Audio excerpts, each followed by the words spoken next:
এখানে আমি 250 গ্রাম মতন সাবুদানা নিয়ে নিয়েছি। এবার আমি সাবুটাকে এখানে ভালো করে ধুয়ে নেব।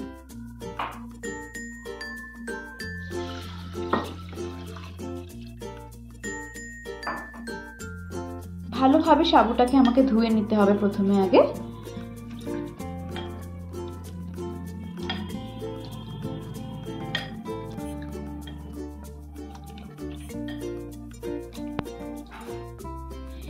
ভালোভাবে আমি জিনিসটাকে ধুয়ে দিয়েছি। দেখুন যে সাদা পুরো জলটা দেখুন পুরো বেরিয়ে এসছে এভাবে, আর যে হরহরানি ভাবটা সেটাও কিন্তু এটাতে কেটে যাবে। জলটাকে আমি পুরোপুরি ছেঁকে নিচ্ছি এভাবে।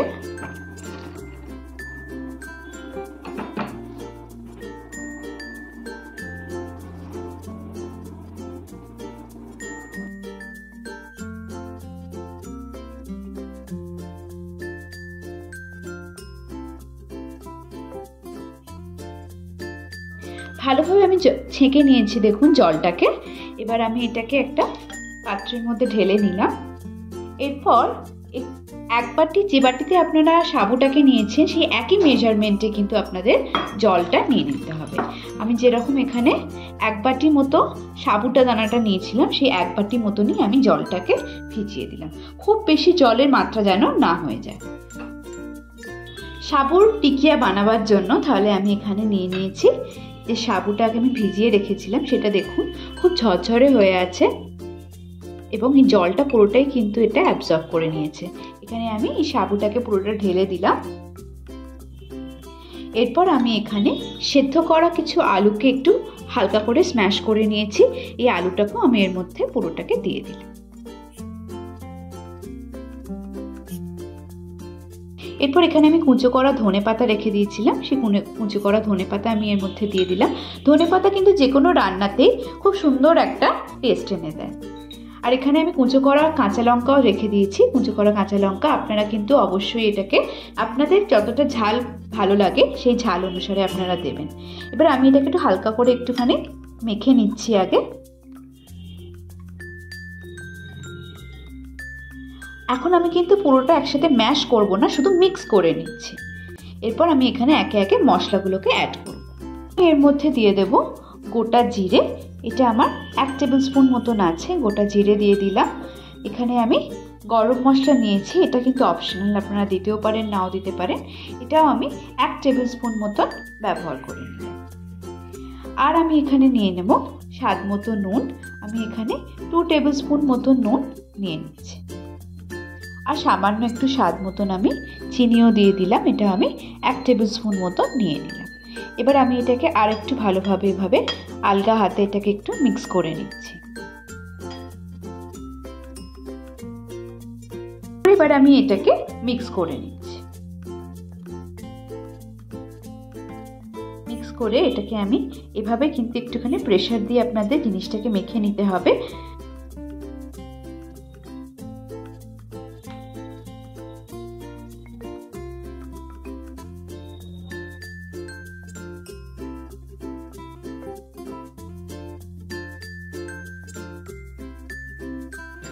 এখানে আমি ভালোভাবে এটাকে মেখে নিয়েছি দেখুন। এরপর আমি হালকা করে একটু হাতে জল নিয়ে নেব, যাতে জিনিসটা আমার হাতে স্টিক না করে যায়। হালকা করে হাতটাকে একটু জলটা নিয়ে তারপর আমি একটু ছোট করে একটা গোল এভাবে পাকিয়ে নেব। আগে এরকম গোলভাবে পাকিয়ে নেবেন জিনিসটাকে, গোল আকারে। তারপর হালকা করে এটাকে একটু চেপে দিতে হবে।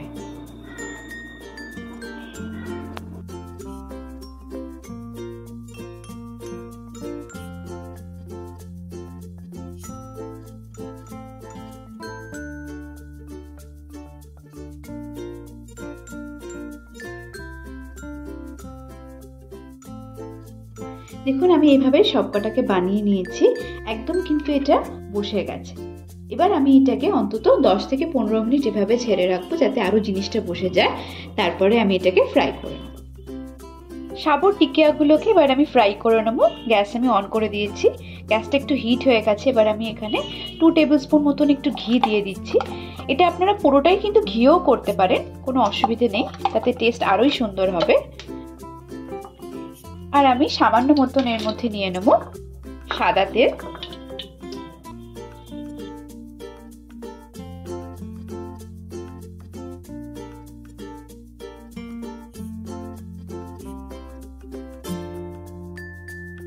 তেলটা আমার গরম হয়ে গেছে, আমাদেরকে কিন্তু গ্যাসের ফ্লেমটাকে একটু জোরেই রাখতে হবে। এবার আমি একে একে এগুলোকে ছেড়ে দিচ্ছি।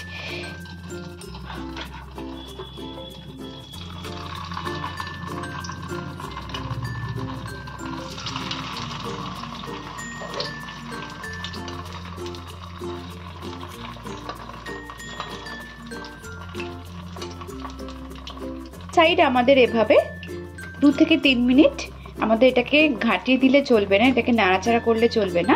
এটাকে এভাবেই 2 মিনিট আমাদের একটা পিঠকে আগে ভেজে নিতে হবে, তারপরে আস্তে আস্তে আর একটা সাইড উল্টে দিতে হবে। একটা সাইড আমার ভালোভাবে ভাজা হয়ে গেছে, 2-3 মিনিট আমি ভেজে নিয়েছি। এবার আমি এটাকে সাইডটাকে চেঞ্জ করে দিচ্ছি।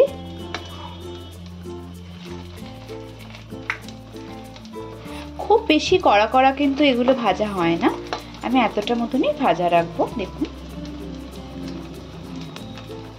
এবার এই সাইডটাকেও আমি 2 থেকে 3 মিনিট কিন্তু ভেজে নেব। আর দেখতে পাচ্ছেন যে কোনো রকম কিন্তু এই টিকিয়ার যে সাবুদানাগুলো কিন্তু ছড়িয়ে যায়নি বা ভেঙে যায়নি। এটা খুব সুন্দরভাবে কিন্তু আমার পাকটা হয়েছিল বলে বসে আছে। 2 থেকে 3 মিনিট আমি অপোজিট সাইডটাকে ভেজে নিলাম। দেখুন খুব সুন্দরভাবে কিন্তু ভাজাটা হয়ে গেছে আমার। এরপর আমি এগুলোকে একে একে তুলে নেব। আমি এখানে একটা প্লেটের ওপর টিস্যু পেপার রেখে দিয়েছি যাতে অয়েলটা পুরোপুরি সোক করে যায়।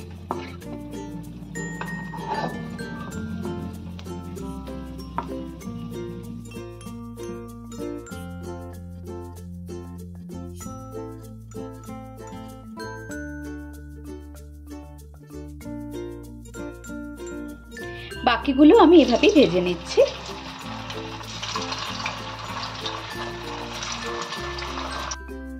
সাবুর টিকিয়াগুলো দেখুন আমার খুব সুন্দরভাবে আমি প্লেটিং করে নিয়েছি ফ্রাই করে।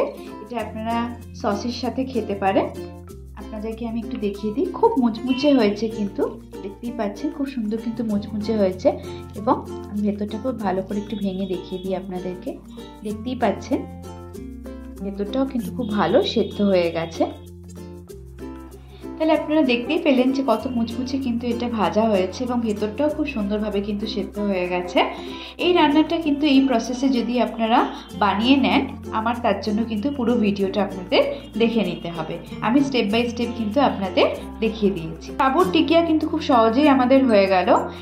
এই ভিডিওটা যদি আপনাদের ভালো লাগে তাহলে আমাকে কমেন্ট সেকশনে জানাবেন এবং আমার চ্যানেলটাকে সাবস্ক্রাইব করবেন, সাপোর্ট করবেন, ভিডিওটাকে শেয়ার করবেন, লাইক করবেন এবং বেল আইকনটাকে ক্লিক করবেন যাতে আগামী পর্বের সমস্ত ভিডিওর নোটিফিকেশন আপনাদের কাছে পৌঁছে যায়। ধন্যবাদ।